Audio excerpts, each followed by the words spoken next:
नमस्कार दोस्तों, मैं रिपोर्टर राहुल आंधी आपके साथ। आज हम बात करेंगे आगामी नगर पालिका परिषद बिनकी के चुनाव होने हैं। हालांकि पूरे उत्तर प्रदेश में नगर पंचायतों, नगर पालिका और नगर निगमों के चुनाव होने हैं। इसकी घोषणा भी लगभग लगभग हो रही है। उम्मीद है हम सभी को कि नवंबर तक इसके चुनाव संपन्न होंगे। लेकिन अभी लगातार इस बात पे मंथन चल रहा है कि कहाँ किसके कौन सी खाते में सीट जाएगी। इसका मतलब है एससी में जाएगी, ओबीसी में जाएगी या सवर्ण खाते पे जाएगी। बिंदकी में अगर सवर्ण सीट खाते में आती है तो इसके दावेदार बहुत सारे हैं। उन्हीं में से एक दावेदार होंगे अश्विनी गुप्ता। अश्विनी गुप्ता जी से हम बात करते हैं और इनसे जानने की कोशिश करते हैं कि मतलब इनके अंदर कैसे चीजें विचार आया कि अब हमें पॉलिटिक्स में आना चाहिए। युवा व्यापारी है। अश्विनी गुप्ता जी, स्वागत है आपका। नमस्कार। देखिए, अधिकार तो सभी के पास में है। जो लोग अपने पिछले कार्यों में राजनीतिक रूप में सक्रिय रहे हैं, मैं अन्य कार्यों में सक्रिय रहा हूँ। इसमें मेरा व्यवसाय हो गया, सामाजिक कार्य हो गए, जिसमें मैंने कई तरीके के खेल कूदों की गतिविधियों के द्वारा सामाजिक कार्य किए हैं। और जो लोगों के यहाँ समस्याएं होती उन लोगों के साथ में खड़े होकर के पॉलिटिक्स में विचार कैसे आया?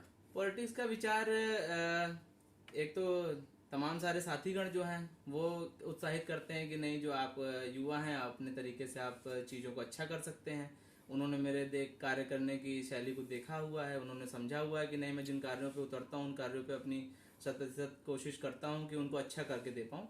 इस आधार पे ही ये समझ में आया कि अब व्यवसाय के साथ साथ राजनीति भी एक समाज के लिए और एक इंसान के लिए ज़रूरी है। मैं तो कहता हूँ कि सभी जो युवा वर्ग के साथी हैं उन सभी को कहीं ना कहीं अपना राजनीतिक, अगर अच्छे कार्य आप अपने समाज के या अपने लोगों के बीच में कर रहे हैं, अपने आप यूथ हैं जी, तो है ना, तो यूथ के हिसाब से आप बिनकी को कैसे देखते हैं और क्या लगता है आपको कि अभी तक बिनकी में जो चीजें नहीं हो पाई हैं, आप एक नई सोच के साथ क्या लाएंगे? बिनकी को क्या कैसे डेवलप? हाँ, बिनकी का डेवलपमेंट सबसे जरूरी तो इन चीजों पे है जो यहाँ की पॉपुलेशन है और जहाँ के लोग जो बिनकी में निवासी बहुत सालों से हैं, उन लोगों ने अभी तक का बिनकी में कहीं पर खेल की गतिविधियां हो गई, संगीत की गतिविधियां हो गई या अन्य जो अदर एक्टिविटीज हैं जिनमें कि लोगों का मन होता है और वो कर नहीं पा रहे होते हैं। केवल देखिए, केवल शिक्षा से ही आपका समाज नहीं आगे बढ़ रहा है। शिक्षा के अलावा आपका जो अन्य गतिविधियां हैं जिनसे बच्चों का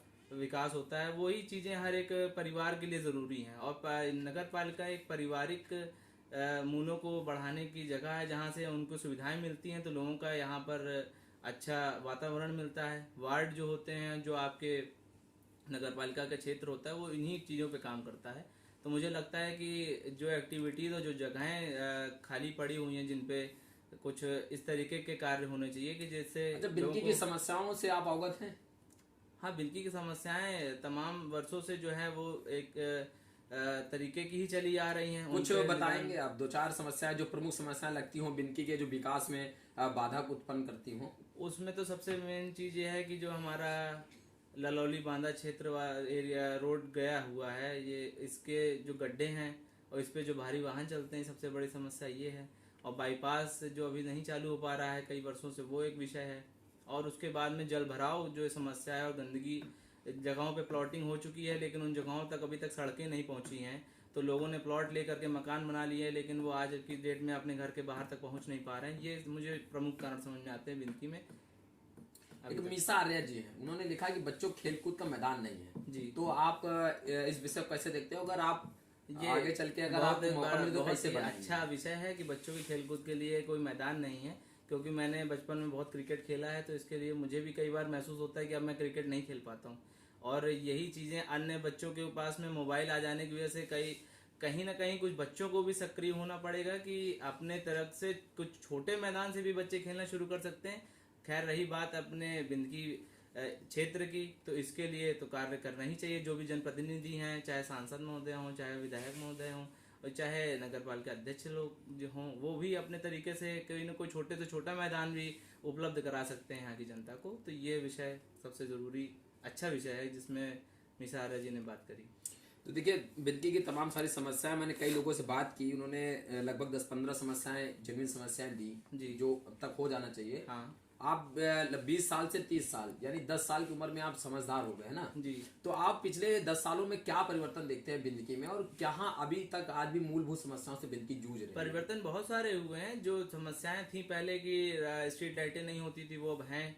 और जो सड़कें थोड़ी खराब होती थी वो अब अच्छी हो गई हैं। लेकिन अभी जहाँ पर एक हम लोग बाहर के माहौल से वापस बिंदकी में आते हैं तो वो चीज़ें नहीं देख पाते हैं जो हम लोग बाहर देख के आए होते हैं, क्योंकि वो फंड एक अलग स्तर का होता है। जहाँ पर बड़ी महापालिका में हम लोग जैसे कानपुर होके आते हैं, लखनऊ होके आते हैं, उन पे जो फंड होते हैं वो एक अलग स्तर के होते हैं। तो इस वजह से अभी हमें लगता है कि बिंदकी के विकास के लिए वो फंड आने में उतनी जनरेशन होनी पड़ेगी बिंदकी की, तभी उस तरीके से कार्य हो पाएगा। बाकी एक जनप्रतिनिधि के तौर पे जो भी लोग अपनी समस्याएं लेके जाते हैं, मुझे लगता है जनप्रतिनिधियों को सुनना चाहिए और उन्हीं पे ही कार्य करना चाहिए।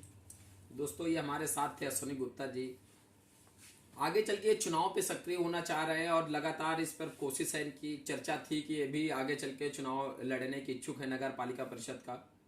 हालांकि जो भी अपना इसकी लोकतंत्र है, जिसकी जब इच्छा हो चुनाव लड़ सकता है और लड़ते भी हैं लोग।